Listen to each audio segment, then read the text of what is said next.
पूर्णिया के बायसी में करोड़ों की लागत से शुरू होने वाला महानंदा बेसिन परियोजना का सीमांचल के कई सांसद व विधायक विरोध कर रहे हैं। बायसी के चरैया में इसको लेकर एक बड़ी जनसभा का आयोजन किया गया। इस मौके पर एक बार फिर हम लेकर रहेंगे आज़ादी के नारे लगे। मौके पर पूर्णिया सांसद पप्पू यादव ने कहा कि जदयू के एक सांसद ने कोसी सीमांचल का विकास रोक रखा है। महानंदा बेसिन लाकर इसे पूरे इलाके को समाप्त करने का षड्यंत्र रचा जा रहा है। 10 मार्च के बाद इसको लेकर एक बड़ी लड़ाई लड़ी जाएगी। वहीं उन्होंने कहा कि सीमांचल अब मजदूरी करने के लिए वोट नहीं डालेगा, अब अपने हक के लिए वोट डाला जाएगा। वहीं AIMIM के प्रदेश अध्यक्ष अख्तरुल इमाम ने कहा कि वे लोग महानंदा बेसिन योजना का विरोध नहीं कर रहे हैं, बल्कि इसके प्राक्कलन का विरोध कर रहे हैं। अगर ये बांध बन जाता है तो लाखों किशनगंज, पूर्णिया, कटिहार की लाखों आबादी प्रभावित होगी। उन्होंने कहा कि यहाँ सैलाब का मसला नहीं है, बल्कि नदी से कटाव का मसला है, जिसे सरकार को दूर करना चाहिए। धरना को संबोधित करते हुए पूर्व मंत्री अब्बू सुभान ने कहा कि सरकार जोर जबरदस्ती यहाँ के किसानों की जमीन लेना चाहती है। महानंदा बेसिन का 50 साल पहले जो काम हुआ था, उसका दूसरे फेज का काम अब हो रहा है, जबकि आज भौगोलिक स्थिति बदल गई है। महानंदा बेसिन बनने से कई गांव तबाह हो जाएगा। बांध के किनारे गांव बाढ़ में डूब जाएगा। बता दें कि सीमांचल के अररिया, किशनगंज, पूर्णिया, कटिहार से गुजरने वाली कोसी महानंदा नदी के कारण हर हाल बाढ़ आती है। इसको लेकर सरकार महानंदा के दोनों तरफ बांध बांधने की तैयारी कर रही है, मगर बांध के अंदर सैकड़ों गांव आ रहे हैं, जो बांध के ऊंचाई बढ़ने के बाद डूब जाएगा। इसी का यहां के ग्रामीण विरोध कर रहे हैं। बायसी से सिटी हलचल न्यूज के लिए मनोज कुमार की रिपोर्ट। सुभान साहब हम लोग के भाई हैं बड़े, और इस इलाके के संघर्ष समिति बायसी, डगरवाग, ऊंचा धमन, किशनगंज, बारसोई, कटिहार, पूर्णिया, किशनगंज जो मुद्दे हैं महानंदा के, जिसका जिक्र हमारे नेताओं ने किया, आनएम के अध्यक्ष ने भी, हमारे सुभान साहब, हमारे विधायक, अन्य लोग। आज इस इलाके के सभी जनप्रतिनिधि, सभी बुजुर्ग, माँ बहनों की सैलाब आप देखिए। आज एक आवाज़ है कि आप हमारी ज़िंदगी नहीं छीन सकते, आप हमारे बच्चों के भविष्य के साथ खिलवाड़ नहीं कर सकते। आप विकास के नाम पर आप इस इलाके की तकदीर को ख़त्म नहीं कर सकते। आज तक हम सब के साथ जिसकी भी सरकार दिल्ली में और पटना में बनी, कभी कोसी सीमांचल, किशनगंज, अररिया, सुपौल, मधेपुरा, सहरसा, कटिहार, पूर्णिया, खगड़िया, इस इलाके, मधुबनी के इलाके को तवज्जो नहीं दी। कभी भी हमारे विकास की बात नहीं हुई। हमारे यहाँ इतनी अच्छी अच्छी चीज़ें हैं, मक्का है, मखान है, हमारे यहाँ चाय का बागान है, हमारे यहाँ अनानस है, हमारे यहाँ मछली है, हमारे यहाँ बेहतर मजदूरी है, जो दुनिया में सबसे ज़्यादा पलायन हमारे इलाके से करता है। इस इलाके में इस बार भी हम लोग लगातार ढाक के 3 पात कोसी के लिए हमने इतना पैसा, 10 बार आपने यही बात कर दी, कोसी में हमने इतना पैसा दे दिया। हम एक कमेटी बना रहे हैं, यहाँ से कुछ लोग साजिश रच रहे हैं। एक संजय झा हैं जनता दल यूपी, वो हमारे मखान के इस जो यहाँ पर भोला पासवान शास्त्री जब यहाँ बनी कृषि विश्वविद्यालय, जिसको हम केंद्रीय विश्वविद्यालय बनाने में लगे हैं, वो लोग यहाँ से मखान को, जबकि सबसे ज़्यादा मखान पूर्णिया, और पूर्णिया के बाद कटिहार, कटिहार के बाद किशनगंज होता है, किशनगंज के बाद है सहरसा, तब है मधुबनी, तब है सुपौल।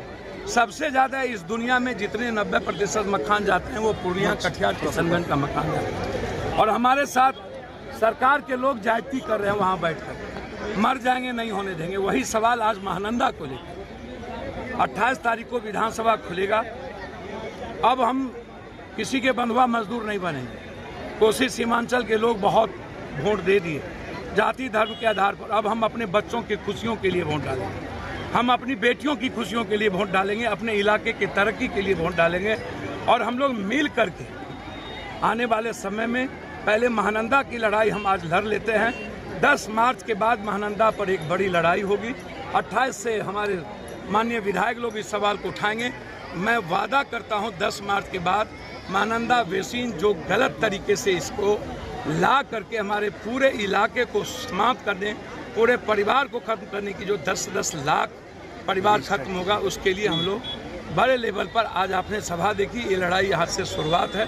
पहले भी इस लड़ाई को लड़ी गई है और इस लड़ाई में अब कोई भूल चूक नहीं। अच्छा, एक सवाल है दिल्ली से जुड़ा हुआ, जो योजना का जो मौजूदा प्रारूप है, इस प्राकलन के जरिए से हमारी लाखों की आबादी बांध के अंदर आ जाती है और हमारे यहाँ सैलाब से ज़्यादा मसला कटाव का है। हमारी लड़ाई कटाव के लिए है। अगर इस तरह हमारे यहाँ 1 मीटर पानी का बहाव हो तो 5 किलोमीटर में फैल जाता है। ये बांध दिया जाएगा तो इस पानी की ऊंचाई 4 मीटर 5 मीटर हो जाएगी। इससे हमारी सारी बस्तियाँ डूब जाएंगी और हेवी सैलाब आ जाए तो न जाने कितनी जगह पर बांध कट जाएगी, फिर नई नदियाँ और नई मुसीबत आएगी। इसलिए हम लोग इसका पूरे तौर पर विरोध करते हैं। हम इसके प्राकलन का विरोध करते हैं, इस योजना का नहीं। हम लोग ये चाहते हैं कि इस राशि को दोनों नदियों के किनारों को बोल्डर पिच कर दिया जाए ताकि हमारी बस्तियां कटाव से बच जाए। हम सैलाब झीलने के लिए परेशान हैं लेकिन अपनी बस्तियों को डुबाने के लिए कहीं तैयार नहीं है। हम इसका खुलकर विरोध करते हैं और यहाँ आज 50,000 की आबादी इस बात का प्रतीक है कि हम अपने खून के खतरे की आखिरी लड़ाई लड़ेंगे लेकिन अपनी आबादी और नस्लों को बर्बाद होने नहीं देंगे। 2018 में इस योजना का टेंडर हुआ था। अफसोस इस बात से है कि सरकार इस बात को समझने के लिए क्यों नहीं तैयार है कि अब 50 साल से पहले जब हम राजनीति में बिल्कुल नहीं थे, छोटे थे, उस टाइम में अब बांध पुल का एक जो हम लोग देख रहे हैं डगरवा के पास, अब झव्वा से बांध पुल वो बनाए जो बांध पुल हमारा डगरवा के पास है। और उस बांध पुल में हमारे विधायक बनने से पहले 3 जगह कटा, एक मुरादपुर के पास, एक चांदपुर के पास और एक कचौड़ा नहीं वो शिवगंज के पास। ये 3 जगह कटा और आज तक 50-52 साल से सरकार अपना फोर्स लेके बाय फोर्स भी उस कटाव को बंद नहीं कर पाया। जो कटा था हिस्सा, उस कटे हुए हिस्से को बंद नहीं कर पाया। वहाँ की जनता वहाँ जाके मशीन के आगे सो जाती है और उस बांध को कटाव को नहीं वो बंद कर पाया। तो जब वो बांध 50 साल पहले बना, अब 50 साल के बाद आप दूसरा चरण बना रहे हैं, ये क्या उचित है? जो योजना 50 साल पहले आप बनाए होंगे उसके उस समय क्या आपका परिस्थिति था, आज क्या परिस्थिति है, इसको आपको देखना पड़ेगा। एक अभी लगभग 1 साल से चर्चा है कि ये बांध बनने वाला है, लेकिन अभी 2 महीना से क्लियर है कि सब भूधारी को नोटिस दे दिया गया है। नोटिस में हम लोगों ने जवाब दिया है कि हम लोग करोड़ों रुपया देने से डिसमिल में फिर भी हम लोग जमीन नहीं देंगे अपनी बांध बनाने के लिए। तो ये हम लोगों ने आपत्ति दर्ज करा दिया है। और हम लोग आज जो मीटिंग किए, एक मीटिंग 22 में जनवरी पिछले साल के जनवरी में, 24 के जनवरी में किए थे 22 हाई स्कूल के मैदान में, उसमें तमाम विधायक और तमाम MP लोग थे। आज हमारे यहाँ जनाब राजेश रंजन उर्फ पप्पू यादव जी, पूर्णिया सांसद, किशनगंज सांसद, हम लोग के सांसद जनाब जावेद आज़ाद साहब भी आए थे। वो भी अपनी बात रख के गए हैं और वादा करके गए हैं कि नहीं बनने देंगे।